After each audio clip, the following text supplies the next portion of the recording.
Hey guys, welcome back to the Ice Project. Today joined by Andrew Morello. I'll let you introduce yourself. I'm really looking forward to this conversation. I said when he jumped on that I didn't have a game plan, and we've been to dinner once. Yes. Had a great chat. We went up to Bondi. What was Rockers. We're up at Rockers. Yeah, Rockers. That's it. Yeah. Got introduced through a mutual friend, Danny, who everyone Danny sort of Chia, knows. great man. Yeah. We're going for dinner soon, aren't we? We are, correct. Look, trying to organise your calendar, my calendar, his calendar is like trying to organise the Pope, the King, and I don't know, and the President of the United States. Oh, no. It's been bad, but we're going to get it. I think the date's been booked. When is the date?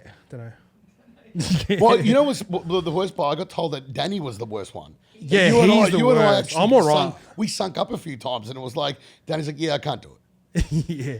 He's always late, bro. He's always late. And I took him to Cambodia with me. He came to my orphanage in Cambodia. Did he tell you about this story? Nah. So I took him, and he's like, bro, where are you taking me? And I took him off gallivanting into the jungle of Cambodia. It was absolutely. How long ago was this? Would have been 2018 or 19. Yeah. So I go every year. I'm actually going back next year in March. So I've got two orphanages. We don't call them orphanages anymore. It's called Sunrise Village now. So is that not like you can't say orphanage anymore? look, there's this whole movement going on with regard to like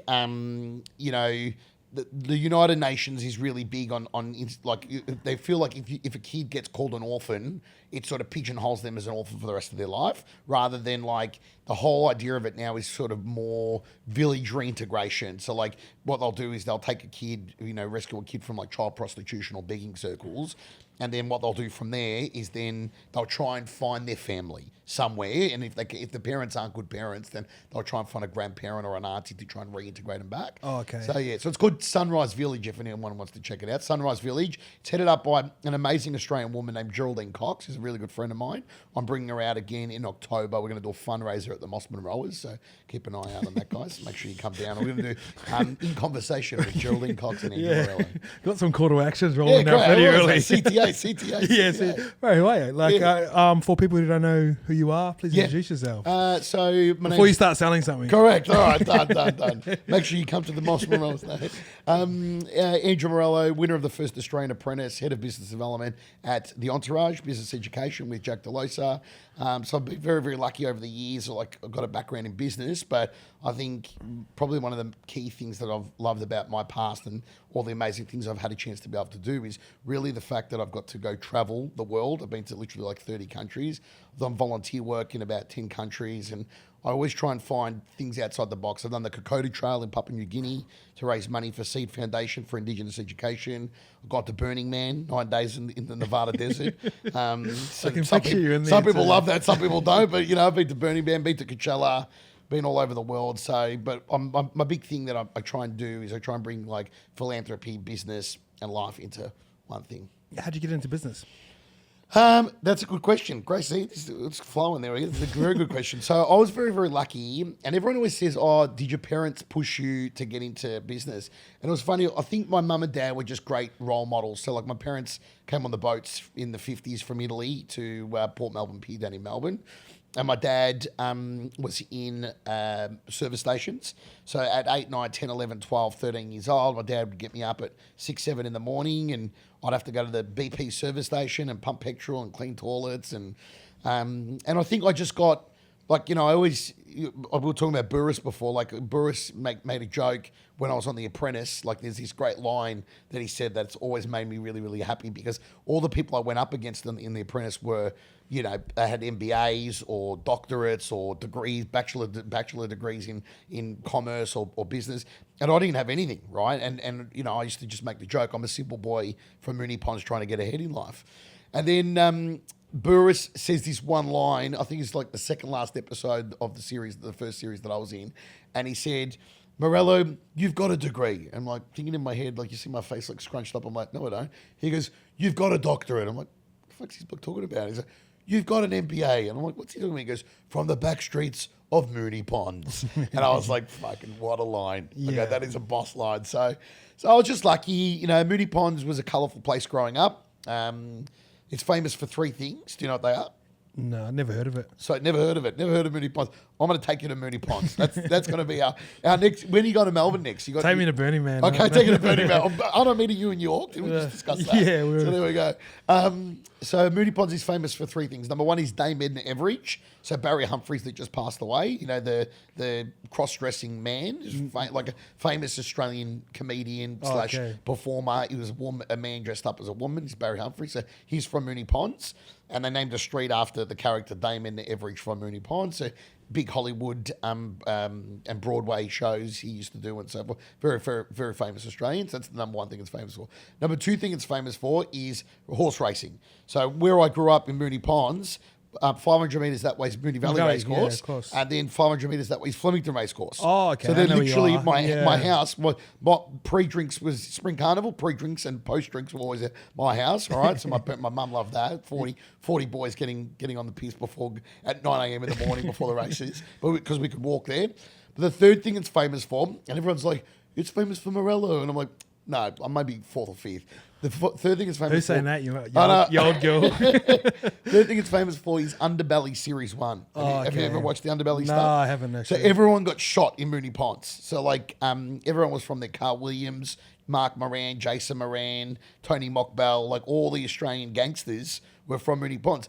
But what people don't realise, it was actually quite a safe place to live because the big gangsters lived there. So nobody was going to go and like steal someone's car because you don't know, you might be stealing like one of the big gangsters' nephew's car or something like that. So it was like a really safe place to grow up. But, you know, once or twice a year, someone would walk into a cafe and just go bang, bang. Really? In front of everyone. Yeah. So that was I got my degree in the back streets of Moonee Ponds. That's where I cut my teeth. So you're an apprentice. And I've like Marlboro's is someone obviously I've looked up to, and obviously the history of the 500 million sale back in the day has always been cool. What's some of the biggest lessons you've learned from hanging out with a person like that? Because you turned down the money, didn't you? I did. I ended up taking shares in the business, right? Which was he loved that, right? And it was interesting. So like 10,000 people tried out for it. I made the sort of top 100 in Victoria, top 100 in Australia, and then made the top 12 to go on the show. They actually filmed it at.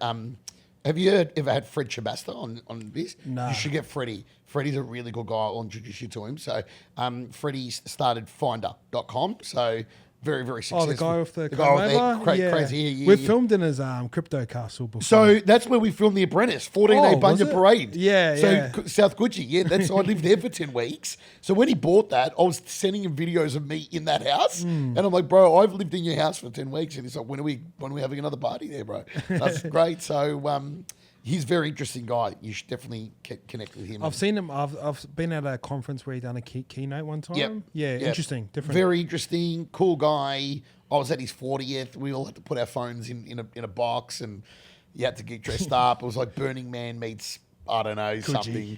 Yeah, it was pretty out there. It's pretty crazy, but it was a great party. I suppose I can't talk about it if we had to put our phones away, but it was definitely a great party to his 40th. It's kind of a short giveaway. Correct. But he's an out there guy, but very, very cool guy. So anyway, we did the 10 weeks of filming 14A Bunya Parade. And so then, obviously, I didn't know I actually won. A lot of these reality TV shows, they've just done it for MasterChef, because I've got 2 mates on MasterChef right now, and I've got another mate that's just done one with a show with Gordon Ramsay. And they always film 2 endings. So I knew I was in the top 2, but basically I went back to normal life while I was on TV. So like I went back to selling real estate in Melbourne. Right, I'd done 1,000 property transactions in my life. So I thought, all right, I'll come 10th, 6th, 4th, 5th, and then what I'll do is I'll leverage it for my real estate career. Anyway, I remember my brother, they took our phones from us, and my brother, we'd be allowed to call our family like every 2 weeks. So 10 weeks of filming, every 1 to 2 weeks, they'd give you your phone back, you could call your family. So anyway, I ring my brother. My brother's like, oh, how are you traveling? I said, oh, I'm coming 10th. Hey, traveling, oh, I'm coming 6th. Hey, traveling, oh, I'm coming 4th. Hey, traveling, oh, I'm in the top 2. And he's like, shit, bro, what happens if you win this thing? I said, I really didn't plan on winning it. Like, I was just, the whole idea of it was just to leverage the hell out of it, right? And then, anyway, so I didn't know I was gonna win it. It was me and this girl, Heather Williams, amazing girl. I always said to her I'd either marry her or give her a job, but she was already married and already had a great job. So, very beautiful girl, very smart as well. So, you know, not saying it inappropriately. And if she listens to this, she should always have a place in my heart. And she's an amazing guy over in WA. She's actually in LA now, living in LA. And she They filmed us both winning, so I didn't know. So I went back to real estate, and I remember I signed like 40 auctions, which is a lot of auctions to sign, right? Caught up with Gavin Rubenstein the other day. I was telling him a similar story. And I signed up like 40 auctions. And then Burris was supposed to ring me. You can ask him this story. He was supposed to ring me at 6 p.m. on the Sunday night before the final episode was going to. It was a 2-hour special, final episode, 7 o'clock on Monday. He was supposed to ring me Sunday, or ring Heather or I or both of us and let us know. Anyway, he was supposed to ring at like 1 o'clock in the afternoon. It gets to like 5 o'clock. You can imagine, like, I've got my phone on loud. I kept on checking, making sure I have reception. I'm sitting in my mum and dad's house. So eventually I text Karen, who was the head of Fremantle Media at the time, and I'd become very close with her during the filming process. She was the head producer for Fremantle, now Shine Indemol. I think that's what they're called now. They got bought out. And I texted her and I said, Burris hasn't rang me. It hasn't rang either of us. So I'm checking with Heather. You know, I assumed Heather had won because I didn't get a phone call. Anyway, he finally rings me 8 p.m. the night before, and he's like, "Oh, bro, sorry, I'm just up at my bar in place. I forgot to call you. Yeah, you've won." And I said, "Bro, I've been sitting here for 8 hours watching my phone." And he finally rings me, saying, he's like, "Oh," and I said, "I've got like 500 people coming to watch the final tomorrow night. I tied it into one of my charities, and I used to put like an event on every week and fly some of the people that were on the show to come in and talk and stuff like that. And we'd auction off like." You know, if someone had worn like a special hat or a T-shirt or something in the show, I'd get them to bring it. I'd auction it off for charity. Anyway, I said, I got like 500 people coming tomorrow night. He's like, bro, you're on a plane, 6 a.m. in the morning. He goes, you're booked on channel. You got to come do interviews. Got to be on the Today Show. Oh, cool. All that jazz. So I said, well, this is great, but I said, I'm going to miss my own party. So I was still not allowed to tell anyone that I'd won. And so everyone arrived, 500 people at my party. And my brother's, I'm in Sydney at this point, and my brother's like, video calling me going, bro, everyone's here waiting for you. And I'm like, bro, you can't tell anyone, but I've won. I'm actually in Sydney. So yeah, that was all part of it. But back to your main question, which was what did I get from Burris? Burris, and you, as you said, you enjoy speaking with him. Like every time you speak to him, you get a piece of gold, right? And like to some respects, he's like a Mr. Miyagi for business. Right, like I always make jokes. I used to always be like, "Is this going to lead to some long-winded spiritual, not your, or some life lesson?" Everything was a life lesson with him. So, like, I'll give you a prime example. One of my jobs in the early days, I was head of business development and distribution for them. I opened up 135 Yellow Brick Road franchises, it's like financial planning and mortgages and stuff. So it was like the new iteration of Wizard. Anyway, he used to make me do the agreements. So the contracts were like this thick, and he used to make me do them. Now, I had no interest in doing these agreements. Like, I'm not a detail guy, right? I'm a big vision guy, fun guy. Let's do the hoorah. He used to make me do them, and they would probably a lawyer could probably do them in maybe like an hour, right? But for me to do them, it would take me like 5 hours. And he used to always say to me, like, you've got this amazing ability to sit in a boardroom, and even at, in my mid-20s, he goes, you can command a room at your mid-20s. Like, I see you go up against guys that are in their 50s or 60s, and you're better than them. But he goes, your problem is, if they actually scratch past the surface, you're just a good talker. That's what he said to me, right? And I said, fuck, he's right, right? Yeah. I was pissed off at the time, but then I realised he's right, because this is the lesson he taught. He goes, the reason why I'm making you do, because I hated doing these contracts. He goes, the reason why I'm making you do it is one day it will come in use. And I said, it's never going to come in use. It's just line after line of legal jargon and so forth. Anyway, interesting story. About 3 years after that, so then we employed full-time lawyers. They were doing it. About 3 years after that, one of our franchisees caused a bit of he wanted to get out of his contract, which when you sign a franchise agreement, it's a 5 year by 5 year by 5 year.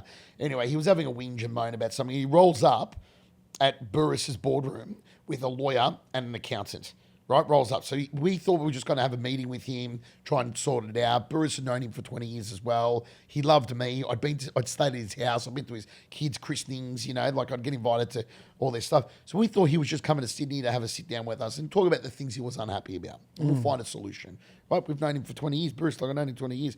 So we walk in and we get sandbagged. Like Burris and I, it was just Burris and I. And then there's these guys across the boardroom table, lawyer, accountant, and the franchisee. Anyway, the accountant starts saying some stuff, and I went, no, mate, wait, just stop 1 minute, stop. And he's like, what do you mean? I go, if you go to section 3, paragraph 4, line 5, it actually says this, this, and this. And Burris just gives me this look like, what the fuck? He's like, how did you do? I don't even know that. See, but what he did, the moral of the story was he always used to say, which he told me that he stole it from Wayne Bennett. He used to say, Morello, play to your strengths, which is being able to talk, but work on your weaknesses. And so he stole it from Wayne Bennett, but I think Burris has made it probably more famous. Yeah. Have you ever been on the bad side of him? Fucking heaps, bro. Best story that I've got when I first started. When I won in. When did I won? I won in like November, but because when Burris rang me and he's like, "You won," I said, "Mate," he goes, "Oh, you need to move to Sydney." I said, "Mate, I've just listed 40 auctions." I said, "I'm gonna need a few months to wrap up my business, wrap up my life, move to Sydney," because he moved me into, ironically, the Marriott. So when I first got to Sydney, he put me in the Marriott for a month. Like I think he actually forgot that he had put me there because I was like, bro, it's like $600 a night, and I was there for a month. The first January, Australia Day, January 25, I went to Ivy Pool Bar. I'd never been before. First time going to Ivy Pool. This is the glory days of Ivy Pool, right? Now it's a bit, it's a bit fluffy now, much underground. And it was very, very cool. Anyway, I go there. They invited me. Just been on TV. It's had a little bit of like celebrity status. They were like, "Do you want to come? Do you want to come? We're having a Australian flag bikini competition, right? Do you want to be one of the judges?" Fucking oath, right? So anyway, I didn't realise, but like they were obviously there was a lot of photographers and in Daily Mail and all that jazz. So the following Sunday, so Australia Day was like the Tuesday. The following Sunday in the paper. They took a photo of me, and I've got two bikini girls, like one on the right, one on the left. And he's like, and they put his half a page in the confidential section saying, "The Vegemite boy from Moonee Ponds has definitely arrived in Sydney." Because when I was on the show, I did this cleaning exercise where I was selling on TVSN, I was selling vacuum cleaners. And I put Vegemite on the carpet and I was going, "Guys, this is going to be the steam cleaning version." And it just smudged everywhere. So everyone thought it was hilarious on the show. It was like a famous thing that had happened to me. So anyway, there's a half page with me with two girls in bikinis, one on my right, one on my left. So Burris comes in on the Monday, storms in. And he, in front of everyone, back then we're just in a smaller office. Then we ended up getting took another couple of floors after that. And so we're all next to each other. Everyone can hear each other's business, right? And Burris comes over and he throws the paper on the table and he's like, "Don't get in that section of the paper." And I'm like, he's like, "Don't get in the paper in general." And I said, whoa. First of all, I didn't know they were going to do that. He goes, "Of course you're not going to know they're going to do that. That's the whole point of it. It's the confidential section. It's like they want you to, to stuff up and to be in there." So I go to him, he goes, "Don't be in this section." I said, "Before you yell at me, but," I flicked to the finance section and I was doing like the celebrity. They gave you like a fake $10,000 account and you had to buy shares. And you did it for like 5 weeks, and whoever got the most, you could just, bragging rights. So I said, "Look, I'm in the financial section, giving people financial advice and winning the shares competition." So that's what I'm in the same paper 3 times. Then I flicked to the property section and I'd written an article. And I'm like, I'm in the property section reporting on the Melbourne market in the city paper. I said, "There's only 1 out of 3 isn't that bad, mate." And he's like, "Just stay out of that section." Anyway, he storms out of the room and everyone's like, "Fuck, Morello's in so much trouble." And I've only been there for like a month at this point, like a few weeks, maybe 2 weeks. And they're like, Burris lost it at me. And then he gets to the door, turns around and goes, "But how'd you go though?" And I said, "I'm going on a date with the one on the left." And he's like, "Nice." And then he walked out. Everyone just cracked up laughing. Yeah. But he lost it. He did lose it. But he's good. You know what he's good at? He's good at having an amazing ability to, like, when he does lose it, he loses it for the right reasons. So he never loses it at you for no reason. So, like, you understand it. Like, he made a valid point. Like, there was a valid point. Don't get in that part of the paper. He goes, "It doesn't look good. If you want to have a professional career, if you're going to go negotiate, $20, $30, $40 million deals in a boardroom and people see you holding girls with bikinis and stuff," he goes, "It's not good." He goes, "Mate, I've lived a colourful life myself." And he goes, "I'll make sure I stay out of there." It's a good little lesson to learn. Yeah. Why do you have so much energy? Why? Yeah. Everyone always asks me these. Yeah. I think... is it sustained? Do you have this all the time? It is like this all the time. Yeah. Ask Lucy, she'll tell you. Yeah. People get annoyed with it. It's like 8 a.m. on a Monday morning. They're like, "You're too much." Yeah. And I said, I do a lot of.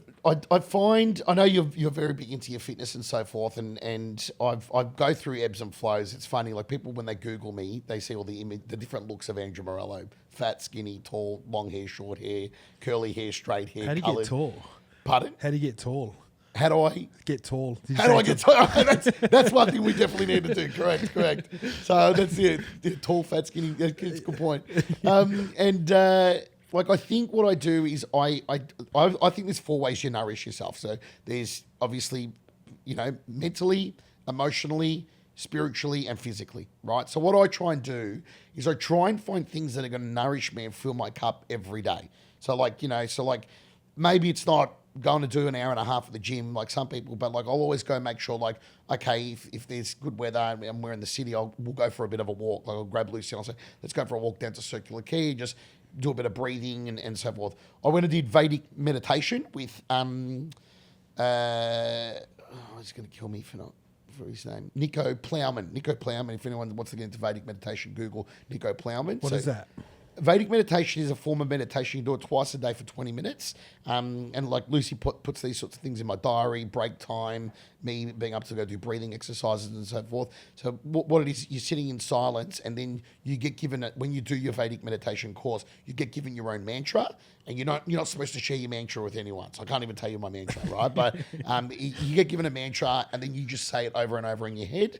And the whole point of Vedic meditation is not to put pressure on yourself. So like if you fall asleep, some people fall asleep when they're meditating. It's not a bad thing that you fell asleep because it's what your body needed to do at that time. It needed to have a 5-minute, kip or a nap, right? So is a mantra a collection of words or a collection of sounds? It can be a word, it can be a collection of words, or it can be a sound. So you've hit the nail on the head. So it's individualized for each person, but there isn't a specific, like, it has to be something, right? And so what happens is Nico Plowman, where he's your Vedic meditation coach, he will give you your thing. So he'll write it down for you once, and then you're supposed to memorize it and then get rid of it. Where's he dragging these from? Is he just making them up, or he makes them up? He's obviously gone and traveled, and he's very, very into it now. You know what he used to own? Him and his ex-wife owned. I'm going to get this wrong, so I apologize if he hears this. It could have been like Saba, which is like women's clothing, and they sold it for a lot of money.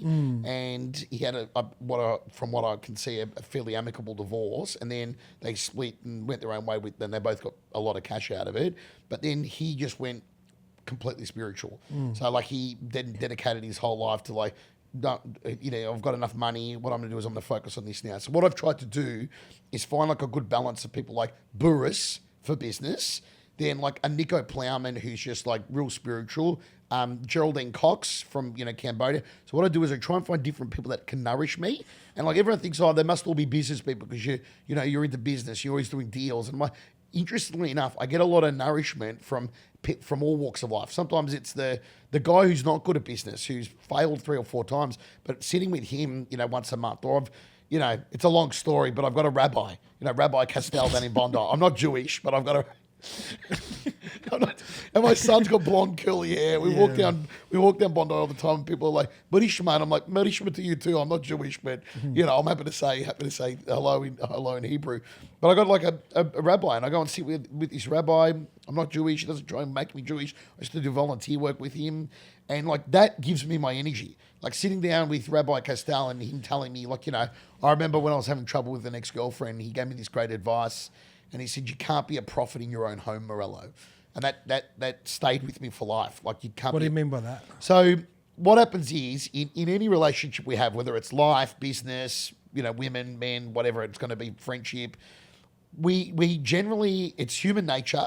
We generally try and find what we want the person to fulfill us in a particular way for our selfish reasons. Like we want them to nourish us. We want our girlfriend to take care of us. We want our boyfriend to be more considerate. Not to go get on the piss with his mates till 5 a.m, sort of thing. So we put so much pressure on other people to nourish us.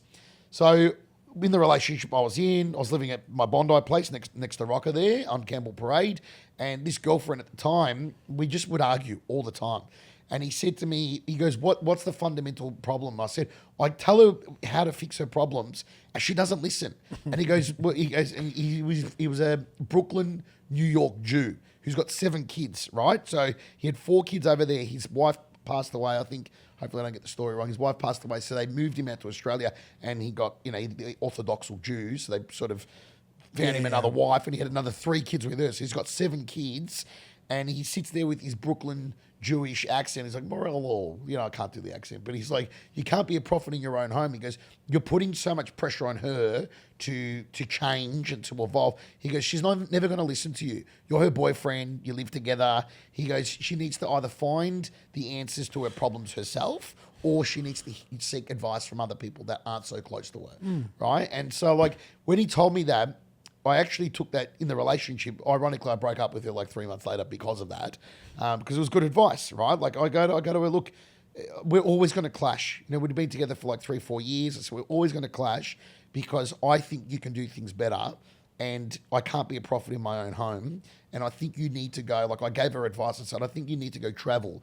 I think you need to go live on your own. I think, like, she went straight from her living with her mum to living with me. Yeah. She'd only ever been to countries when I'd taken her. She'd never travelled on her own.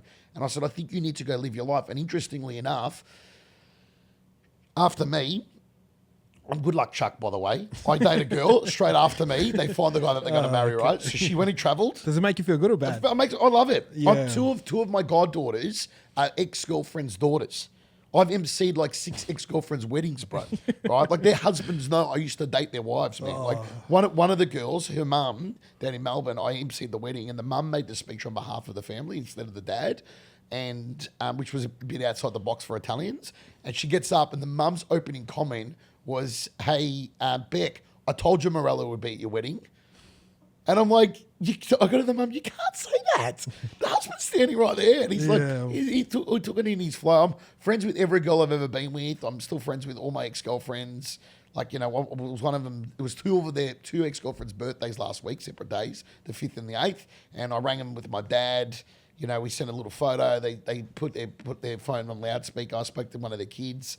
Like, I think in life, you talk about energy. I think you can get nourishment from these things. You may not be in love anymore, but you can still love that person. Yeah. That's my theory. Yeah, it's interesting. Do you talk to any of your ex-girlfriends? Yeah, I'm actually sweet with all of them. There's my point. Yeah. What upsets me is when people have that anger and animosity towards their exes. I'm like, at one point you were in love with that person. You shared your most intimate moments. Yeah, they always bag their exes, eh? I know. Oh, do you know what? I don't talk to my last one because she didn't want to see my dog anymore. I'm like, fuck you, I'm not talking to you. That's it. It's only because my dog. She didn't want to see your dog anymore, or you didn't let her see the dog anymore? Nah, she didn't want to see him. She's I'm seeing a new guy anymore. And I just like, because we used to like share him. Oh, okay. And she's like, I'm just want to move on. I'm like, fuck you then. She was obviously still in love with you, bro. Nah. You sure? Yeah. When she watches this, she'll be like, how does he know? How does Morello know? I don't even know who she is. Yeah. I'm only joking there. But it shits me when people just got so much. It takes, like, you talk about people's energy levels. It takes so much energy to be angry. It takes more energy to be angry than to just let things go. It does take more energy, but it's an easier option too. You know what I mean? So I think a lot of people fall into that. It is. Because naturally we're pessimistic. Correct. I naturally, correct. Naturally, people will go down that path, right? But have you done much work on, like, have you done a lot of sort of like consciousness training, or have you read any books and stuff on that? No. Because I think you do it naturally, right? Like, when I'm listening to your content, like, I'm like, and Lucy will send me your shit all the time. Like, she'll be like, have you seen, Ice's latest thing? Have you seen when he posted this one? Because you actually say a lot of the stuff that I say, ironically, right? And we don't spend a lot of time together. We should spend more time together because we're very much cut from the same cloth. But I think what you've done is you've arrived at those things, I think naturally, 1, 2, just through your life's journey and the journey that you've gone on. What's an example? So, like, you're very easygoing, and you're very, go with the flow sort of mentality and with life and so forth, and you're very positive. Like, you look at your content, you got a lot of positive content, right? You got a lot of, like, you're positive. You're talking about your day. You're talking about what you're gonna do. If you're fun about it, you're lighthearted. It's a very attractive quality, not in a sexual way, but I'm sure there's plenty of people that want to see it in a sexual way. But it's very attractive, your energy that you give off, even through your content. So people say, like, I do training sometimes for people that do like Zooms. So I do a lot of Zooms. During COVID, I was in Melbourne lockdown, so, like, I had to do a lot of my stuff through Zoom. People like, I used to have to train people on the fact that you can actually send your energy through a Zoom or through a post or whatever it is, and you do it quite naturally. I've actually spent a lot of time, curating that skill. Like I've gone and done 3 days with Deepak Chopra and paid 20 grand to go do that. I've gone and done Unleash the Power Within with Tony Robbins, A Date with Destiny, and I've gone and walked on the coals. Like I've gone and done all that shit, and I've read the books. So like when people go, oh, what kind of books do you read? Like I'm a massive, I'll read The 7 Spiritual Laws by Deepak Chopra, The 4 Agreements by Don Miguel Ruiz. So I got to make, great book, right? Really easy read. Like I feel I probably shouldn't have done it on Mother's Day, but I took Keneal, my baby mama, out for Mother's Day. We took her into the Hunter Valley, and I said, let's put on an audio book, right? And I put on the 4 Agreements, and it's the first time she'd ever listened to it.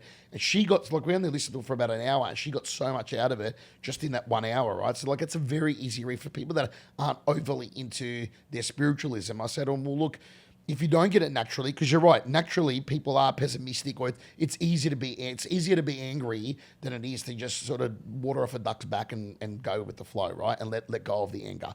So it is easier to be shitty with somebody and not want to talk to them and so forth. But if you develop that, it's like a muscle, right? It's like training and exercising. If you develop that level of consciousness, then you can elevate yourself to the next level. Right, so I met some guys last night that I'd never met before, very big in the sort of, and I don't know much about it, and I'm not advocating for or against it, but very big in the crypto space and NFTs, and they've done extremely well.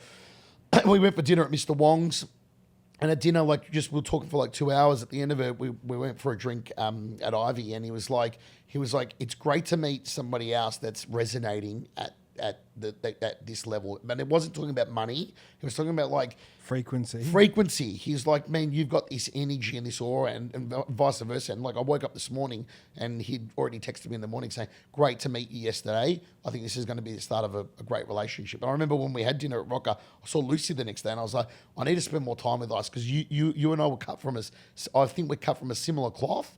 We've just gone about it different ways. You've gone, you were the athlete, then into business. I surrounded myself. I was probably the business first, then now focusing more on the spiritualism and enlightening myself and going on that journey. Yeah. Who's Jack DeLosa? What's the entourage, and how has he got my email? We've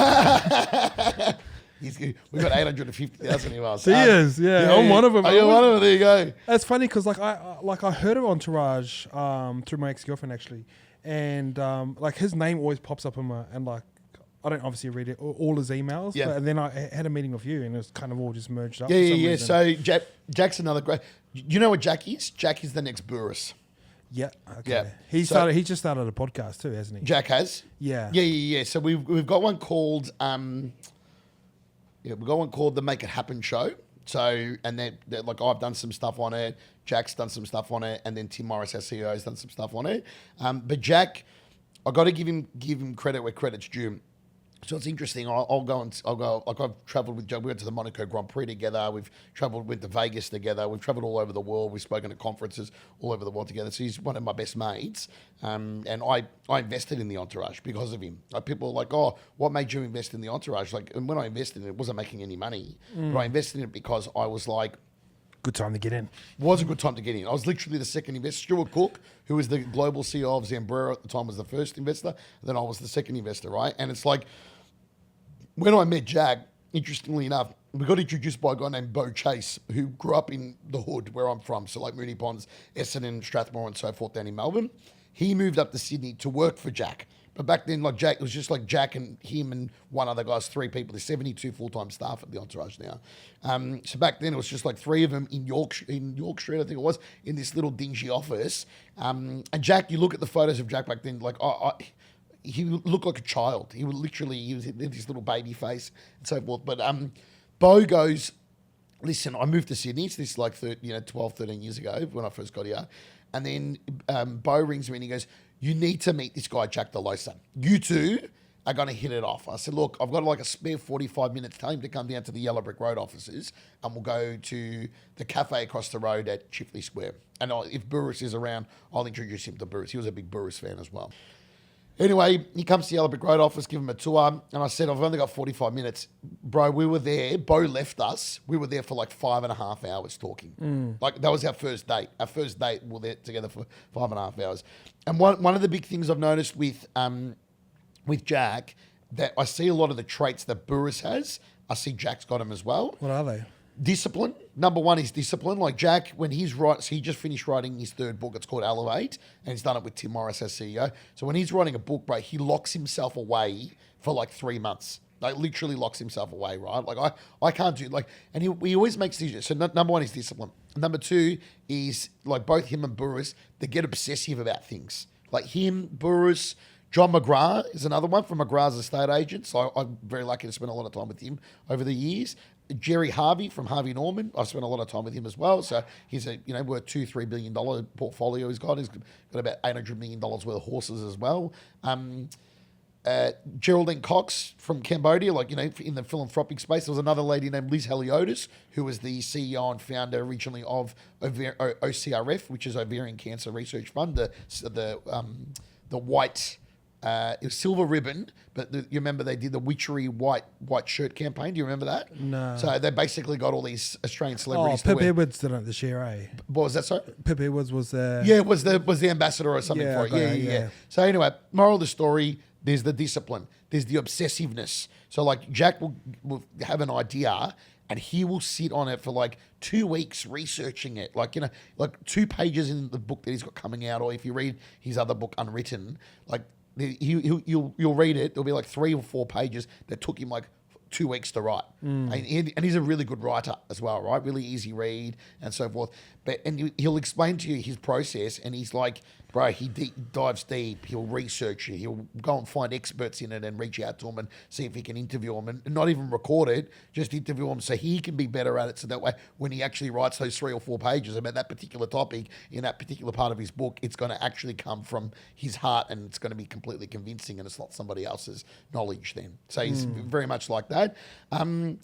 And then I think just with Jack, man, once again, he had an interesting life. I don't want to go into obviously all his personal stuff, but his brother passed away when they were quite young, quite suddenly as well. And he's done a lot of work with, we've gone off to, sit with shamans and stuff like that. And he's done a lot of the work to be the person he is and to be the best that he possibly is. And it's interesting when he's, I call it when he's it's a little bit like with the footy players, when he's in his off season, as in he's written his book and it's done, he'll ring me and he'll say, let's go, I think we need to have a weekend. So I said, all right, what are we doing? He's like, let's go book a nice restaurant. Let's book, Hemisphere establishment. Let's book, a boat. Let's go out on a boat for the day. I said, all right, let's organise. So we're going to give it a nudge. And at 3 a.m, we'll be sitting there and we'll be having a proper a big D&M, bro. Down. I'm like, who do you want to invite? Just you or me and maybe Stewie. That's it. I'm like, bro, we're on a boat that holds 30 people. It's just going to be you, me, and Stewie. He's like, yeah, that's all I want. And I'm like, all right, that's what we're doing. So we'll go there and we'll have these massive bromance D&Ms, right? And he will sit there and openly he said it to a lot of people. He's like, you're better than me at things. And I said, what do you mean by that? He goes, we've traveled to literally 20 countries together. We go all over the world, and I see you, it's poetry in motion when I watch you, from a distance. I can see people at the airport, they're coming over, the manager at Qantas will come over and shake your hand, and you'll know the girls behind the counter, and they'll come around and give you a kiss, and then you'll get 10 of us into the Qantas lounge, business class lounge, when you're only supposed to bring one person. He goes, and we haven't even left the country yet. We're literally at the airport, and then we'll get to a country. And he goes, you win over people so quickly. And he goes, you're better than me at a lot of things. And I said, I know, but I said, the difference is you have the discipline and the obsessive characteristic to commit to something and unequivocally not be distracted by it, right? He's just had his baby. So I think he's finally going to get a little bit of a distraction. I think he thought life was still going to be normal. And I'm like, wait till you have a kid, man. It's a welcome distraction. But Jack deserves to be ultra successful, financially, he deserves to build a big business, and he doesn't build the business for that either. Obviously, I'm sure the money is a good thing too, but because he actually believes in what he does. He believes genuinely that he can help people through entrepreneurialism, and you're a prime example of this, reach their full potential and not waste their precious life. What does the entourage do? So Entourage runs programs, so business education and coaching programs. So basically, we've got sort of 3 levels. We've got like an accelerate, or we've got like 4. There's sort of the on demand platform, so like people starting out, they can do some of the online courses. Then we've got accelerate, which is basically for businesses that are doing sort of 6 figures wanting to go to 7. Then we've got elevate, that businesses doing 7 figures wanting to go to 8. And now we've just put a new level in, which is called advisory. So we've got about 10 clients in there, and with advisory, we'll go in, we'll run sales training for their sales team, we'll run planning days, leadership boot camps, and so forth and so forth. So the whole idea of it is to take people from sort of start to finish and allow them to sort of free them up and have their business as a vehicle to actually do the things they want to do more in their life. So one of the big, one of the big mantras that I've always had is that Andrew Morello wants to make lots and lots of money to pay other people really, really well to do the things I don't want to do, so I can do more things I love doing with the people that I love. And so the whole idea of what we try and do at the Entourage is to create that, right? So like, you know, you look at your sort of business model right now, it is quite heavily weighted on you and your brand, right? But that's a big part of the revenue stream and the business side of it. And obviously with the sponsorship deals you recently, congratulations on getting, like you are a big part of that because you are the content. But like a great entrepreneur in the medium to long term is also you. So what can I do with that brand and what can I do with that leverageability to, and I had this chat with Nighty. Nighty's really starting to understand that a bit better now, right? So like I've listened to the interview you did with Jai the other day, and like I rang Jai after it. I'm like, bro, you're not going to become a fucking electrician. Like you're still going to be becoming an electrician. I'm like, you're not going to become an electrician, bro. Like use your leverageability to get into something, into a business that then doesn't necessarily mean that you need to be in it all day, every day, sure. right? Yeah.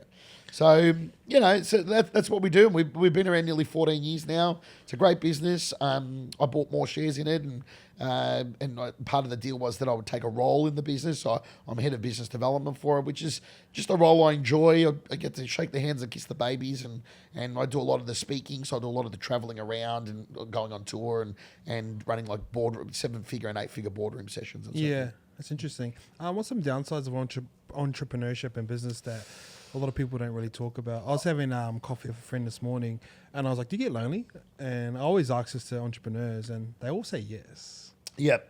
What's some of the things that you sort of notice? Because obviously you're naturally optimistic and positive, and you can swing a conversation that way pretty easy and get everyone inspired. What's the downsides of business? I think you hit the nail on the head there with that conversation I had this morning. It's very ostracizing to some respects. What does that mean? Ostracizing is you feel like, so what happens is a lot of the people that join the Entourage there's 3 reasons why they join. They join, one, because they want to improve as the business owner and move from being a technician into a manager into a leader into a proper entrepreneur, which is where you own the business and you work on the vision rather than in the business.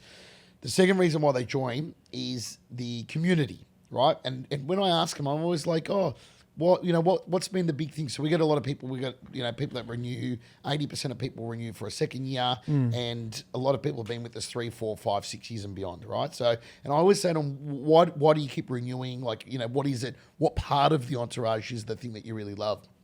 And they go, it's the community. They go, I can't have this.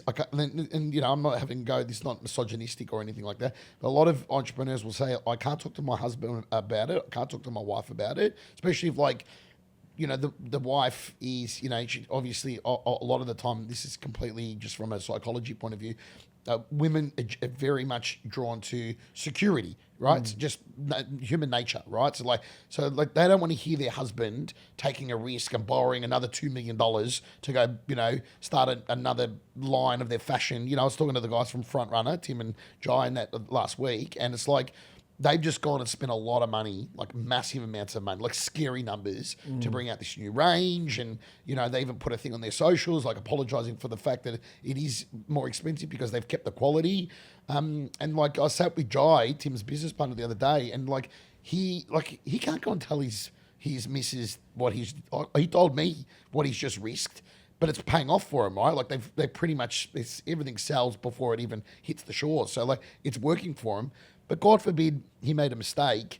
He doesn't have anyone else to talk to. So that's why a lot of them come to the Entourage. So it's very ostracizing and it's very lonely because you often can't talk to your husband, your wife, your life partner, your kids and so forth.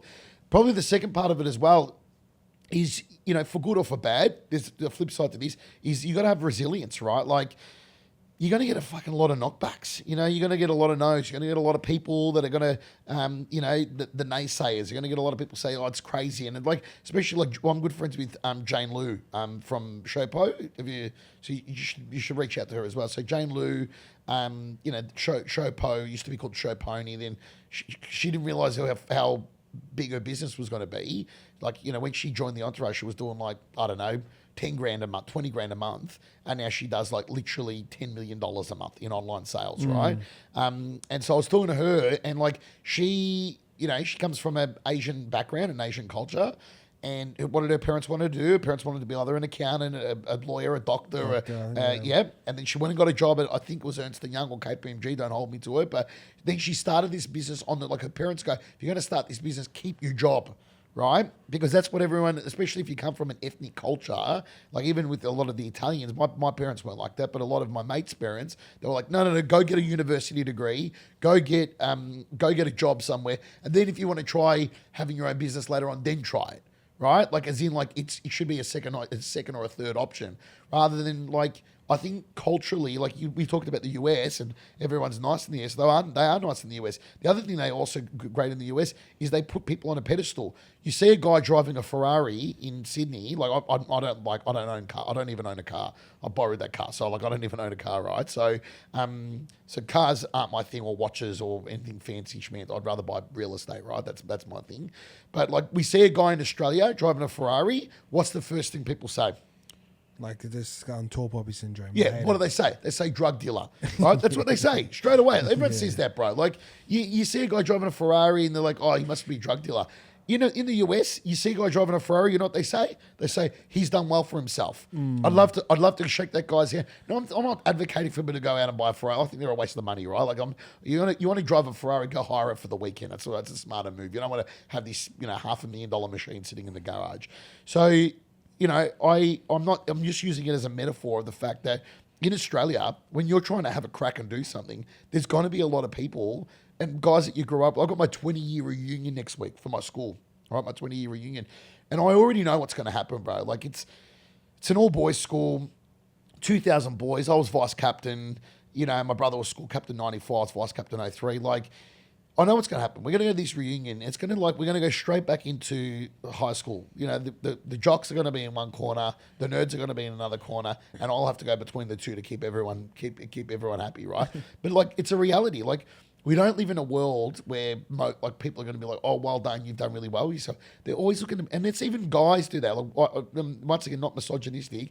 Women are really bad at it. They tear each other down all the time. When I was on The Apprentice, half the reason why I won is the women all turned on each other. Like, that's not me being misogynistic. That's like a fact. Like, Burris, you see it on the show.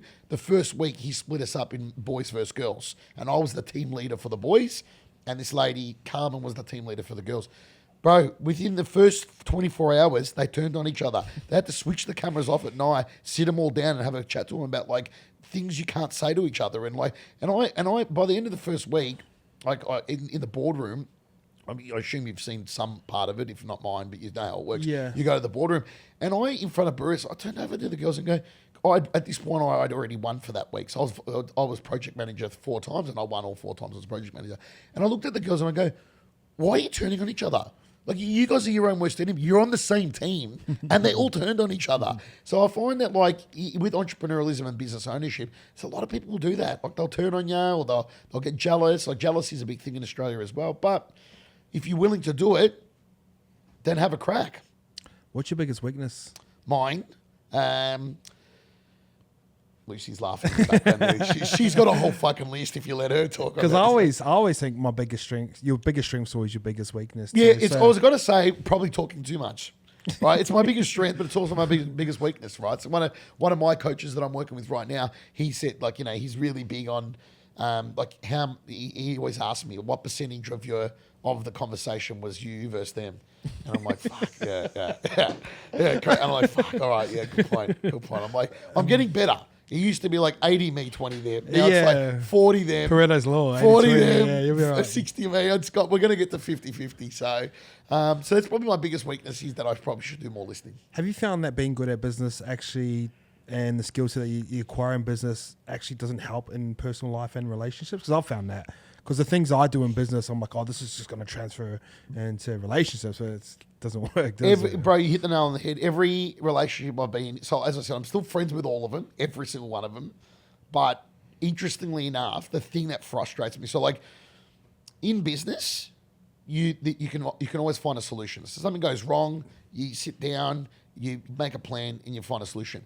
In your personal relationships, right, it's illogical and irrational, right? Like I've had girlfriends over the years that, in hindsight, once we went through the breakup and then we've become friends again, we can talk openly about something. And I'm like, you realise you were completely illogical and irrational about that. Like we went to Bali or Thailand, one of the two, and I was with Jack Delosa, Stuart Cork. Anyway, we're in the pool. And my ex-girlfriend, she fly kicked me, bro. Like literally 50, she was 49 kilos. I was like 150 kilos back then. Yeah, and she fly kicked me because some girl was talking to me. Like she's like, I was talking to some girl and then I swam over to the boys. And obviously I was just having a bit of a laugh with the boys about it. Because I'm like, some girls come up to me in the pool. And she jumped off there was a breach going over the pool at like Nikki Beach Club or something, and she jumped off and she was wearing wedges and she fly kicked me right into my neck. And all I did, this is what I did. I didn't even care about her kicking me. I went to go grab her handbag and her phone and her camera and all these jazz because I'm like, I'm then going to have to solve that problem, right? So it's like, she's there angry because some girl's talking to me, so she fly kicks me. Now, at the time, she's obviously had a few drinks. We've been in the sun. We've been partying. So we got back to the hotel. Like an hour later, it's like nothing had even happened. So we got back to the hotel, and I go to her, do you remember you just literally fly kicked me an hour ago? And she's like, completely illogical, completely irrational. In business, that can't happen. Like no one's going to fly kick you in the office, right? So there we go. See, there's always a solution. But when the emotion gets the better of people, it's too hard. Yeah. How do you separate emotion from execution? I try and do a methodology where I always try and find, first of all, the good in people and the good in the situation, right? So even like prime examples, if like I lose money on a deal or, the deal doesn't work out as well as it should, I always go, what's the lesson we can learn from this, right? So let's say, okay, we thought this, we were going to do, like I did a development and it didn't go as well as I hoped it was going to go. And at the time I was angry for the first moment. That was my emotion getting the better of me. But then what I did is I sat down with one of my advisors and coaches and I went, okay, let's have a look at why it didn't work out as well. And then so like now I've taken those actions to then not do it again, right? So I try and be as methodical and as pragmatic as possible to go, okay, what worked, what didn't work, and like let's be logical about it. And then the other thing I do as well, I think my relationship with money's definitely shifted. So like I used to be... it's funny you said that. So that was about to be my next question too. Like your thought process around money. Yeah. Well, my relationship with money is very different. So when I went through, I was in real estate in Melbourne, right? So I went through the $3,000 suits and the Wanker convertibles and all that sort of jazz, the M4 convertibles and the Audi B6 convertibles. And so I went through that period of my life too, right? But I was in my 20s, and then I think a lot of it, I won't go into the full rabbit hole today, but I think a lot of it has been because of the work. I've been doing 6 years now working with a shaman up in Mullumbimby, and I go sit in ceremony, and like people have this misconception of what that is. It's sort of 3-4 days where you're deep diving on your biggest stuff. Like, my mum passing away, like I grieved my mother passing before she actually passed away.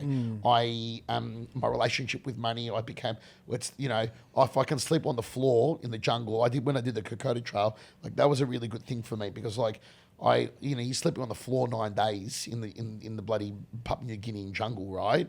And it's like, you think to yourself when you're in business, like, who cares? Like, I can't, I'm not going to go buy a fancy, I don't own a car anymore. I don't own a car. I catch the ferry, and I know my mates in Melbourne, sometimes they come up and I'm like, I catch the ferry to work. They're like, bro, I don't catch public transport. Like that's their image in their head. I said, how about come on the ferry with me from Circular Quay to Rose Bay and you tell me, and they're like, and as soon as they get on it, they got their phone out, the Instagram, they go, you get to do this every day. I said, I don't go to the office every day, but the days I go to the office, I catch the ferry.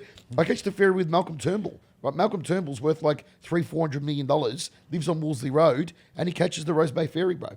And he can have a full-time driver, a full-time security guard. Anyone who's been a prime minister gets to have a driver and a security guard and a personal assistant with them forever, and he doesn't have any of it. Catches the ferry on his own. So I think that's where my relationship has really gone. I don't need fancy shit anymore. I like to still do experiences. I like to travel. I like to do nice things, go for nice dinners, and have be able to have a good. I think that night that we went out like that, it was supposed to be just a little catch up. I think because Jai came and met me after, didn't he? I think you were going to go meet the boys later. Yeah. No, Jai came down. Jai came down later. Came down. Anyway, all of a sudden, like that went from a $100 night to a $500 night, right? So I like the fact I don't have to think about that. Yeah, it's because nice, I was meeting you. I was having, the Jai was coming down. The boys were coming down. I think Toby came down after it as well. Like we were just having a good time, and I don't want to have to sit there and think about it. So I like the fact that I've got money to be able to do that. But I think for me, it's about the experiences, and the experiences are really important to me rather than the materialistic things. Yeah. So I think your conversations always steer back to spirituality. Yeah. What's a couple?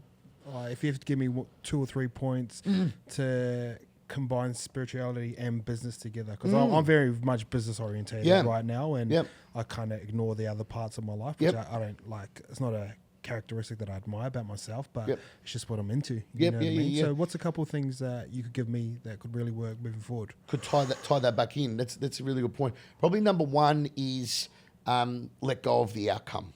So I think what happens is in business, a lot of the time people will go, it needs to look and feel a certain way. And when it doesn't happen like that, they get disappointed. And sometimes that's the biggest setback in their business and their personal life. So number one would be let go of the outcome. Number two would probably be embrace the uncertainty of life, right? So it's like, if you can be comfortable with the uncertainty, then whatever the result is going to be a positive result, because you're like, okay, if you get comfortable with being uncertain, you get comfortable with being uncomfortable. It's like, that's where you get, and Bruce talks about this as well, being comfortable with being uncomfortable, because that's where you're actually going to grow and be the best possible human being, or the best leader in business, or the best leader on the footy team, on the footy field, or in life, or the best coach. I ended up having a really good chat with JD, like for most of the day then, right? So like, and it was very interesting, like talking to him once I knew who he was. Sorry JD, if he watches this. But like once I knew who he was, he and the boys say, and I always speak to Toby and Nighty and Jai about like the different kinds of coaches and like, or the different kinds of leaders in the sporting world. It's very similar in the business world, isn't it? Right. So it's like, like Bruce was a particular type of business leader to me. Jack's a particular type of business leader. John McGrath's a very different type of business leader as well. And then like, I've been very lucky to be exposed to lots of different people. So number one, let go of the outcome. Number two, embrace the uncertainty. Number three is, in my opinion, is like go into everything with an open heart and an open mind, right? So like even when you're going into business or going into today, like you were like, oh, we don't have an agenda. We've been on for an hour. We didn't need an agenda, right? Because I think the meaning to life is the people you meet and what you create with them, right? So it's like, I'm creating this with you right now. You might meet the love of your life and create a child with them. You might, meet a person and become business partners with them, or you might start a business with somebody. But the meaning to life is the people you meet, what you create with them. It could be for a reason, a season, or a lifetime. And I think once you let go of the outcome and you just embrace the uncertainty of that, then you can really sort of practice present moment awareness. Present moment awareness. Explain that a little bit deeper. So I got what I try and do, and it's a benefit, but it's also probably a little bit of a downfall of mine. Like when I'm with somebody, like the first thing I did when I got here is I took everything. I don't know if you realize, but I took all my shit out of my pockets. So I took my wallet, my keys, everything. I've left them on your table out there, right? Because when I'm with somebody, like it's just a bit of an idiosyncrasy that I've got. It's like I'm with you right now. Right, so it's like very rarely will I answer my phone, and people go, I rang you three. Like Lucy will be like, I rang you like 3 times. I go, yeah, but I was at lunch with with a friend or a client or a member or whatever it might be, or I was having a conversation with a stranger on the street, and they're like, oh, didn't you hear me calling out to you from across the street? I'm like, no, because I'm actually practicing present moment awareness with this person right now, and it's like I think what's taught me the most, like yes, I do it in business. And it's worked really well for me in business. But I think who's taught me the most is my son. My son, he's 2.5, Lion Main Morello. Yes, his name is Lion, Main, the main event Morello on his birth certificate. And only I was going to name a child that. My brother wrote back when I texted him, he's like, congratulations to, Andrew and Keneal for having a baby. He was born at 11/11. Good number to be born on, lucky angel numbers. 11/11, and I said his name is Lion Main Morello, but I spelt it. She's got blonde curly hair. Spelt it Main, so it's a double entendre. So it's not like a mane of hair. And my brother's like writes back, "Congratulations. What are you going to put on his birth certificate?" I said that, and he's like, "That's not a real name." I said, "Fucking oath, that's a real name, right?" So, but I think my son's taught me that. Like, if anyone's got children, it's a great enlightening experience. They're like a miniature Buddha, but only with hair, right? Because it's like, I was with him the other day, and it's like, if you're distracted, if you're on your phone, he loses it at you. If you're talking to someone else and you're not giving him your undivided attention, he loses it at you. And it's a really good lesson to learn in life that if you're spending time with somebody, whether it's in business, whether it's your relationship, like another prime example, like I see people out on dates or with their couples, and they're sitting at a dinner table looking at their phones. I'm like that. I'm pretty bad, yeah. You look at your phone when you're with your missus? I don't have a missus. But when you had a missus, did you used to look at your phone? Yeah, probably, yeah. You did? Yeah. So you got to practice present moment awareness, bro. Yeah. That's probably why the relationship didn't work. Amongst other things, she's probably got a big list, but yeah. Yeah, you got a girlfriend at the moment? No, I've got a baby mama, so that's the main focus right now. You've got an interesting. Do you want to touch on that? I know your living scenarios. Yeah. So we were friends for 20 years. So I won't breach her confidentiality, but we were friends for 20 years. And then it's funny. I asked her out 20 years ago. She's still got the Valentine's Day card I wrote her when I was like 16 years old. You're a romantic, are you? I am a romantic. So she still had it, but she sent me a photo of it. It's at her mum's house down in Melbourne. And so she's an amazing woman. She's the mother that I had, right? So that's the really beautiful part. So like the most important thing you can get is when you're bringing a child into the world, you want to make sure that the child's going to get nourished mentally, emotionally, spiritually, and she just does an amazing job with it. He's so advanced. You haven't met him yet, have you? No. Us 90, so 90's a legend. 90, Jai, they all came to his second birthday, his first birthday, and he has full conversations with them. Like he sits there with a bunch of footballers having a conversation. He might be smarter than him. Oh no, he's smarter than it. Correct. So we were friends for 20 years. Then we're in Melbourne in lockdowns. And we actually weren't officially dating, but for those who didn't know, weren't in Melbourne, it was literally like the Nazi regime, bro. You weren't allowed to leave your house. I remember I was at the front of my house one night, and it was past 9 o'clock. It was like 9:45, and my mum was, on her way out. She passed away during COVID, and she was inside the house, and I just went out the front. I was on my phone, and a cop drove past, and he's like, "Mate, what are you doing?" And I said, "Mate, I live right here. That's my front door." And he's like, "Get in the house." I'm like, "Mate, I'm literally standing at my front gate. Like, this is my property." And he's like, "Get inside. You're not supposed." And then he's like, "Where's your mask?" And I'm like, "I'm on the phone standing outside. Why do I need to be wearing my mask?" It was bad. It was really bad. So Keneal and I canoodled during the lockdown. It was a period of time where we all thought the end of the world was going to happen. And then my mum passed away August 16, 2020. And Keneal found out she was pregnant August 19, 2020. So, jeez, that's a big week. It was a big week, and I did the modern thing, and I've obviously empowered her to make the decisions that she wanted to make. And I said, "Why don't you go away and have some thought about?" Because we weren't boyfriend and girlfriend. Of what you want. I said, "But I said we've been friends for 20 years.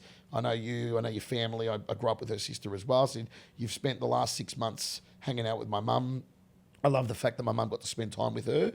I think not to get all too woo-woo and spiritual and existential, but I think a lot of that energy passed through. Like, my son's got a lot of my mother's energy. Just he's got this amazing ability and this smile, and just my mum was that person, very welcoming. And we finished dinner in the city. Like, Keneal will often come meet me in the city, and she will like the food when it's done, we'll pack it up, and Lion will go and find he's 2, bro. He'll go and he's got the consciousness to do this because my mother taught me to do this. He'll go and find a homeless person and give him the food, and like the homeless guy will be like, "I can't believe as parents you're letting him do that." Like, most parents will grab their kids and walk across the other side of the street. I said no, and Lion will sit down on the ground and talk to him. right? It's just a beautiful, and that's obviously because of the great parenting from Keneal. Yeah, and I said to Keneal, like, obviously I said, we contemplated, do we have a relationship? And I think she knew me too well. She's like, I've known you for 20 years. She's like, I don't think it's going to work between us. I said, what does that mean? And she's like, I think we're really, really good friends, and we co-parent. She does a lot of traveling. I do a lot of traveling. And we give Lion a really good life. Like, he loves his mama and loves his papa. And I think it's a new world now. I think we don't need to be like, I'm sure my dad and my brother have got opinions on the white picket fence and getting married and settling down with, the person you have children with. But I think in this new world, like, there's a whole article the other week I read about, like, there's guys paying surrogates to women to have children on their own now. Like, they're like, I don't want to. Yeah, really. I don't that's want a interesting, mother. And like, and I got asked to donate my sperm twice. One by no, not this was done properly, by the way. So one was a beautiful girl that I used to date back in the day, and she sadly miscarried a couple of times. So that was her. So I just donated it. And then the other one I was asked was by my lesbian friends. And then they decided to go with an anonymous donor. And it's interesting. And like, obviously that's a lottery, eh? There's my point. So like, it's an interesting conversation to have, right? That a lot of people don't think about. Like, I think, and this is my opinion, so I'm pro LBGTQRST, whatever, the whole, I go to Mardi Gras every year. I'm all for the movement. But like, I think it's odd that like, they've gone an anonymous donor. The child at some point is going to get to like, these days kids grow up at like 11, right? Like they're asking questions at like 11, 12, 13 years old about sex, about life, about drugs, about like kids are doing drugs in like year 7 now, right? Yeah, like my mum works at a primary school. She's caught like 7, 8 year olds with weed and stuff. there's my point. Exactly my point, right? So there we go. So like at some point the kids I shouldn't be laughing. Oh no, it's not funny, but it's a real thing, Yeah. bro. Like kids are growing up far quicker than they used to, right? Because of the exposure and social media and all that sort of jazz. But like, this kid's got to wake up one day and he or she's going to go, who's my dad? Now, like, when you do it anonymously, they're never going to, like, I think at 18, as long as the dad agrees, like, I think he needs to agree, like, if they reach out to the father and go, the child that you donated. Like you tick a box or something. You tick a box, yeah. But he may tick the box that he never wants to meet the child, right? So it's like... So do they get money out of that? I don't think they get money. No, I don't think they get money. I think it's just That's donation. just a random Saturday arvo. Yeah, I know. It's just go back down to the sperm bank and just give some sperm. I think in the US they get money or something. I don't know. Anyway, but I went and did it. I did it from, as I said, I did it for. Do you know what? Good on him, man. Because like chicks would need it. Yeah. Well, and look, I'm really excited for them that they're going to have a baby. But like, my opinion was like, I was happy to be the donor and be like Uncle Morello until the child's like 12, 13 years old. And then the child, you can have that conversation with little Bob or little Mary and say, Uncle Morello's actually gave us a special gift, which was you, like we're your mummies. Like, but so I think the not knowing, my ex-girlfriend didn't know who her father was, right? And this was the one I had a lot of the problems with. And when we broke up, I said, you need to go travel and you need to go find your father. Like, I spent money, time, energy hunting her father down and finding him. And did you find him? I did find him in the middle of the Filipino jungle, right? That's it. That's random, It is random, right? And it was funny. When I flew to London, I spoke at a conference in London, I met up with her. And she's like, I've got a boyfriend now. I said, that's fine. Bring your boyfriend to lunch. Like, I just want to take you for lunch. I've seen you've traveled to 20 countries now. You never traveled before me. And so you did that. And I said, I saw on your social media that you've gone and found your dad. And she showed me the video that she didn't post. And she literally found her dad in the middle of the jungle sitting in a hut, bro. Dead set. Now she has a great relationship with him. Now, growing up, one of her biggest issues, and I don't want to breach anyone's confidentiality here, but one of her biggest issues and insecurities was the fact she didn't know who her father was. And it was interesting, and I don't want to, badmouth anyone, but the mother used to say, your dad didn't want to know who you were. Oh, He tried reaching out to her about 50 times in his life. He would call the landline. Back then, obviously he only had a landline number to the mum back in Australia, and the mum would delete the voicemails. The letters he would write, she'd hide the letters. Like, he tried to reach out multiple times, and then like the mother threatened him a whole bunch of that. Whether he was a bad guy or not, it's irrelevant, right? The not knowing is worse than like I also dated a girl who had 2 kids and their father was in and out of jail. Now, the father that's in and out of jail was better than no father at all. Like, I remember sitting down with her 2 sons and having a conversation when we all moved into one of my properties in Melbourne. And I remember them, like one of the boys saying something really heartbreaking. Like he said, it's beautiful but heartbreaking. He said, "Mummy, can I change my surname to Morello?" That's what she said, which is cute. And you think that's a nice compliment, but it's not. Because it's like, he's got a father, right? And I said, you got to understand, you know, some people don't have a father at all. So that is your father. I'm always happy to be a good role model and a support in your life. And I still am. I'm not with that girl anymore. And I still stay in touch with her 2 sons. And they ended up going to my high school, that I got them into my high school, and they're playing sport, and he'll send me pictures of things that he's accomplished and stuff like that. So I've still got a great relationship with these 2 young boys because I promised them that. I said, I don't know what will ever happen with your mum and I, whether we got married, whether we had kids or whatever. But what I can promise you is no matter what, for the rest of your life, if you called me, I'd be there for you. And that's what a real man does, right? So, and I think the not knowing, like when my ex didn't know who her dad was, just the shit would pop up and the arguments that we'd have. And I'm like, and then you'd bring it up. And once again, the rabbi, you can't be a prophet in your own home. So I'd give her the advice, you should go and let's go to the jungle and find your dad. Oh, no, I'm not ready for that. I'm not ready for that. I'm like, well, all these arguments we're having, they stem back from this childhood trauma that you've got. And yet if you're not prepared to work on it, well, I don't know if I'm prepared to go through the drama of the relationship then. Yeah, I get that. Yeah. I sometimes think about because I had really great parenting. Yeah, great parenting. Yeah. Yeah, likewise. Yeah, so like, and then like I get to a point like we didn't grow up in a place that was like super rich or anything. Yeah. But you get like a little bit of success, however you deem success to be, and you just sort of see people that remind yourself of you, and you want to give them an opportunity. But then a lot of times I've been like let down through those scenarios. Have you found yourself in those situations? Yeah, 100%. And I put up a quote yesterday, and it said like, just because you want to see everyone eat doesn't mean you need to fix their plate. That hit home for me. Yeah, that hit home for me. I liked it. I did see that. So I think there's 2 sides to that. It's a very good conversation point, right? There's 2 sides to it. Side one is people will always disappoint you.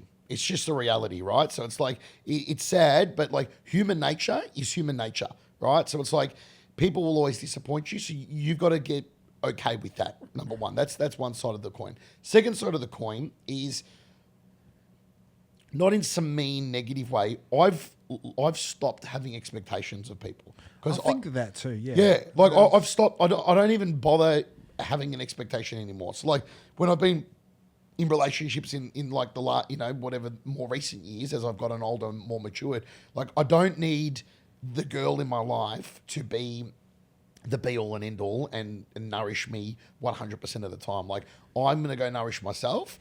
If I put that expectation on her that I expect her to fill my cup, then it's like when she's having a bad week, then I'm having a bad week. If she's having a bad day, then I'm having a bad day, right? So true, right? Correct. Because we, as human beings, we place a lot of emphasis on other people. Like right now, my son's going through his mummy phase, right? So like I could sit there and be disappointed in the fact he always wants to go snuggle up with his mama rather than his papa, right? But it's like, I understand that's part of their growing phase. Like he's going through his mummy attachment phase, right? And it's, as a boy, we all love our mums. I was a mama's boy as well. My brother was a mama's boy. We were definitely mama's boys growing up. Like in Italian, there's a term they call it a ruffiano, right? A bit of a suck up, and we were. Like I would ask my dad for something, like, nah. I go to my mum, just like nestle into her bosom and just go, can I please get this? And she'd give it to me, right? So I was definitely a mama's boy. So, but like I speak to my mates about this, and when the kids go through, and then they're like, I don't know why my kid hates me. I'm like, your kid doesn't fucking hate you, bro. He's just going through a period where he wants to spend more time with his mum. There's nothing wrong with that. You're putting the expectation that you expect your kid to, when you walk in the door, for you to be the be all and end all to him. So you shouldn't need your kid to be the thing that nourishes you. You should find nourishment in yourself, and then your kid should enhance that. Your girlfriend should enhance that. Your colleagues should enhance that. Your staff should enhance that. The people around you should enhance it. You shouldn't expect it. You should allow them to enhance the experience that you're having. It's funny you say that because I read that on I write down stuff in the diary and stuff, and like the quickest way to get let down is put your own expectations onto someone 100%, else. 100%. And even though I know that, I still do it, and then it's just like, and I was like, oh fuck, I fucked up again. Do you know what you should do a bit of listening to? There's a guy named Ramdas. Have you know who Ramdas is? So Ramdas was a guy. He was a Harvard lecturer in the 70s. Now, if anyone goes and listens, what nationality is that? He was a Jew. He was a Jewish American Harvard lecturer. His real name was Albert something, right? That was his real name. Then what he did was he actually got expelled as a lecturer at Harvard because he started running like experiments with psychedelics and stuff, which ironically has now become it's a big not thing mainstream, now. but Like psilocybin, microdosing. So he was doing studies on that, and then obviously all the stiffs at Harvard were like, nah, you can't be doing this shit. So he kept on doing it, and they got rid of him. So he went over to India. And he went and basically found himself. Now, he talks about a lot of these concepts. And what he does is he brings like really big, crazy concepts like that. Like as in like the expectations that you have on people and your husband and your wife and your children, what you were going to do as a job, how much money you were going to make, the car you were going to drive. Because he came from that. He was a Harvard lecturer who had a lot of money. He had a airplane. He had a nice car. He had a Jaguar or whatever it was. And he's like, I was one of those people. I was a consumer. Right. Then I went to India for like 3 years and he walked barefoot. He slept on the ground. He tells stories about, so he's got a podcast called Here and Now, but he's passed away now, but they've got all these recordings from the 70s. So all I'm going to say to people is if they are going to listen to it, you got to get past so in the first recordings, he was talking a lot about psychedelics. So some people I've put onto it, they're not into drugs or psychedelics, so they don't get past that part. They're like, oh, he talks about it too much. I know, but like later on in his life, he makes a valid point that he was going to psychedelics to fill some void, but the psychedelics allowed him to go to a certain place in his head, and then he went on this journey to get there naturally, right? So it'd be worth you listening to. I reckon you'd get a lot out of him. I listen to it all the time. Keneal hates it. Lucy hates it. I put it on. People like, they walk past, they're like, what the fuck are you listening to, man? And I'm like, it's called Rum Dust. It's really, really good. So the podcast is called Here and Now, and they're all like old recordings from the 70s. A little bit out there stuff, but if you can get past the out there stuff, you can get some real pieces of gold there. Mm-hmm. And he's been a really good, like, when you talk about mentors, he's passed away and I never got to meet him, but he's been a really good mentor. Like, I listen to those recordings daily, right? Like, I find something that I need at the time. I read the titles and the little blurbs on them, and I get something out of it every time. I got Jenna Davis onto it as well. I got her. Jenna, yeah. I got the boys listening to it when we went up to Wagga in the morning. I was playing it, like 90s walk past. Like, what the fuck are you listening to? I go, listen, man, it's good stuff. I got everyone onto it, right? It's a bit out there, but it's definitely very good. You experimented with psychedelic drugs? Yes, I have. In the right settings. I don't know if I'm in the right. So I do it in ceremony. So like a big thing I read an article the other day that in New York, there's people that are having like ayahuasca at house parties, right? Like there always has to be some dickhead who ruins it for everyone, right? Yeah. So it's like so these people in New York, they're having like ayahuasca parties. I'm like, ayahuasca it's a 4,000-year-old medicine, right? That's supposed to be administered by a shaman with spirit helpers, and you're supposed to do it at a certain time. You're supposed to do intentions prior. It's not for getting fucked up and off your head on a Saturday night, right? So it's a commitment, And I remember when I first I know what it is, but like, how do you smoke it? You drink it. So yeah, so it's 2 plants in the Amazon, and they cook up the plants for 24 hours. Yeah, and it's different for everyone. So like, it's a misconception. People like you Google it or they go on YouTube and they see people in the middle of the jungle in Peru, and like half of those shamans in Peru are people that are probably trying to make money now, right? So so like, I'm not denying that. Like why wouldn't you? If you were poor and you're in a developing nation like Peru where the economy's tanked, and you got all these white kids from US and Europe and all that are going over there with lots of money, why wouldn't you? I'm a shaman, here come. So it's not a very safe environment to be doing it in, right? So like, obviously we do it in a very controlled circumstance. We go what we do, like, it's a 3-4 day thing. We do meditation, we do breath work, we do ice baths, we do sweat lodges, we do noble silence walks, like we do a massive walk into the bush and stuff. So then by the time you do that work, yes, some people, you purge on it. So some people throw up, or one time I didn't throw up at all, but I cried for 3 days. Now, this was the period of time when my mum was really, really sick. We're in Melbourne lockdown. So probably, I don't know if I should admit it on camera, but we're in Melbourne lockdown. And like, my mate goes, do you want to go sit with the shaman? I'm like, where, bro? And he's like, in the middle of the bush. No one's ever going to know where this. But so I went and did it. But I needed to do that. I cried for 3 days. I remember my pillow was soaked one night through my ayahuasca experience and my ceremony.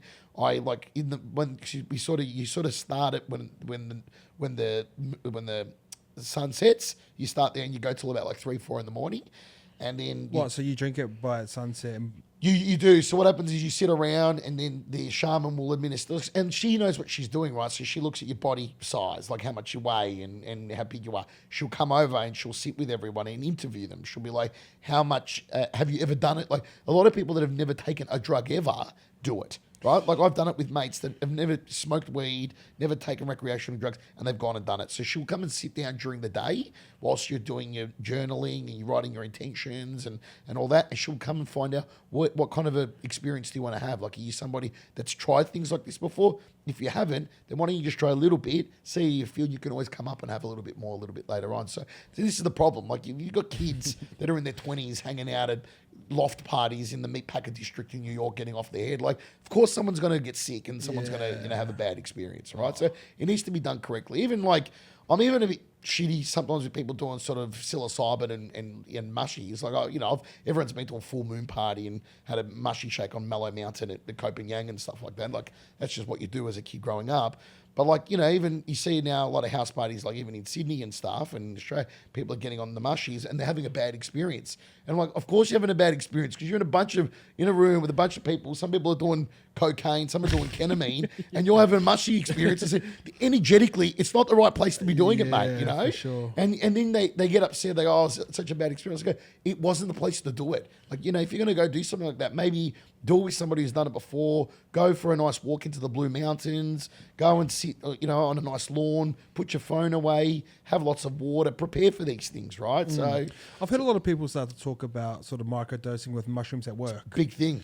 Is it? It's a big thing. I'm not doing it, but it is a big thing, yeah. Yeah. Yeah, I think there's a lot of... I've read a lot of the literature and I've listened to a lot of the podcasts and all that sort of jazz. So there is definitely a lot of benefit, definitely without a doubt. Like, we're already... Like, a close friend of mine, her dad was addicted to opioids. Right, so he'd had injuries for the last 30 years. He'd had literally like 20 surgeries, and he was addicted to opioids. He went and did a 2-week ketamine infusion, like once again, administered by a doctor in a safe environment, a 2-week ketamine infusion, so like microdosing ketamine, and he hasn't touched an opioid since. Wow, yeah. 30 years of taking opioids, hasn't touched it since. I've got other mates that suffer from depression, and they used to take like Zoloft or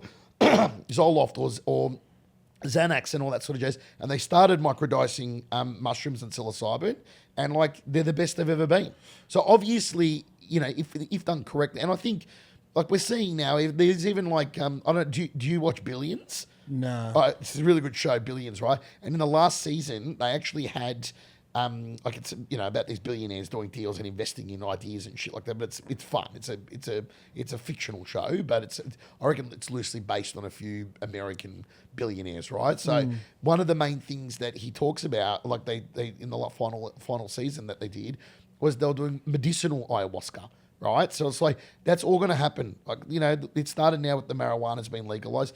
Within the next 5 to 10 years, you're going to see a lot of psychedelics are going to be used as treatments, right? And obviously, there's going to be idiots that will misuse them. But the reality is there are lots of benefits to them. And like you talk about drink alcohol is like because it's so normal for us here. Yeah, but like the shit you do on alcohol is worse than a lot of 100%, bro. Yeah, 100%. Like I'm not back in drinking alcohol. I've had people go to me, "Oh, that's crazy that you go off and sit with a shaman and do ayahuasca for 3 days," and I'm like, bro, you drank a whole slab of beer at the when we're on the boat the other day. Like, are you for real? Yeah. Like, this is a 4,000-year-old medicine, and you're having a go at me about going off and sitting with a shaman in the jungle where you're smacking down a whole bottle of Grey Goose on a boat. Like, mate, are you for real? So I think you've hit the nail on the head. It's because it's socially acceptable, and like, you look at Amsterdam, right? So I'm actually going to a conference to speak at a conference in October, which is the International Social Enterprise Conference for my foundation, Seed Foundation for Indigenous Education. So we're going to Amsterdam, right? Interestingly enough, people from the Netherlands, have you ever been mates with people from there? No. People from the Netherlands don't take drugs. So like they come backpacking out to Australia, and it's like you're like, oh, where you from? They're like, I'm from Amsterdam. Oh, is it really? And everyone's like, oh, is it true? Like, can you just walk down the street smoking a joint? And can you go to cornerstone and get space cakes and LSD and that? And they're like, yeah. And they're like, oh, what do you love to do? And they're like, oh, I don't take drugs. What do you mean? It's legalized. It's everyone does it. It's at the corner store. They're like, that's the point. if something is there and it's easy, it actually takes the gloss off it, right? So it's like, if there's a lot of benefits to even the concept of having some sort of legalization of recreational drugs. I'm not a politician. Half the fun's not getting caught, is it? There's my point, right? That's the thing that makes it exciting. So Yeah. in the Netherlands, where people can freely go to a store and buy it, they're like, we don't even do it. We don't. It's like as well, like we grew up with alcohol on the table. Like my grandfather used to make wine, right? So like when I was 18, my 18th birthday, I didn't even drink. My 18th birthday, right? Like we grew up with, like, my grandfather used to put half a glass of wine and half a glass of lemonade, and he'd let us drink wine at 8, 9, 10, 11, 12 years old. My niece, she's 17 years old, one of the best rowers in Australia, goes to Loretto Mandeville down in Melbourne. She's one of the best rowers. She goes to house parties, doesn't drink, doesn't smoke, doesn't take drugs, because she grew up in a household with my sister-in-law and my brother, where wine was always offered to her. If she wanted to if we were out for dinner, she wants to have a drink, she can have a glass of champagne with her mum or for a celebration. So she's got no need to go out on a Friday night and go screw herself over. 1, 2, she's committed to a sport. Yeah, that's like the old, when you're in high school, you think the Catholic girls at the all-girls school are trouble, eh? It's true though. So I went to St. Bernard's in Melbourne, which was one all-boys school amongst 7 all-girls schools, bro. Like, so we were the only all-boys school. So it was like Ave Maria, St. Columbus, St. Aloysius. Fucking, it was bad. It was good, but it was bad. Yeah. And the worst ones were the private school Catholic girls. They were. The public school girls, because they were around partying all the time. They went to a co-ed school. They weren't that bad, but the other ones, their parents would drop them off at the school, and then they would literally go to the station, change it to like a mini skirt, and hang out with the boys at the station. I'm like, if your father saw you do that, he would absolutely fucking kill you. Yeah. But anyway, we were good little Catholic boys, so we enjoyed it. Last question. So from the outside looking in, you look like a successful guy. How would you define success as you said it right now? Great point. So I think I mentioned it before, and not to regurgitate but I'll reiterate it. Is for me, my sort of what I call my 30-second answer at 3 a.m. is that Andrew Morello wants to make lots and lots of money, to pay other people really, really well, to do things he doesn't want to do, so he can do more things he loves doing with the people that he loves. Right, so like I look at my father, who worked literally 6-7 days a week for 30, 40, 50, 60 years in the service station game. He didn't travel with my mum very rarely. Like, he should have traveled more. Like when I saw him watch my mum, when my mum passed away, I saw him negotiating with God at her deathbed, holding her hand, willing to give up all the money in the world if he could have more time with his wife. And I got quite angry with him. I was like, why would you even say these things to mum now as she's passing away, when like you had a whole lifetime to do this? Like, you can't take, but he left a war-torn Italy. So, and I said to my father, I said, I had really good parents as well. Both mum and dad are amazing. And I said to my dad, you taught me what to do, but you also taught me what not to do. Yeah. Right? And I said, what I'm going to do is Andrew Morello is going to make lots and lots of money to pay other people really, really well, do things he doesn't want to do, so he can do more things he loves doing with the people that he loves. How much is lots of money? That's the $1 million question, isn't it? That's how long's a piece of string? Yeah, There we go. How long's a piece of string? Enough money that I can go out with the boys and I have to think about how much money I'm spending. But there you go. That's a good sign. Lots of money there. There we go. I'm rich in love, and I'm rich in friendship. That's the most important part. I've got amazing people around me. I'm fucking living the dream, bro. Yeah, it's fun, isn't it? Yeah, it is. It's good. All right, bro. Thanks for jumping on. Appreciate Thanks your very time. much, man. Great to be here. Pleasure. Thanks, mate. Thanks, mate.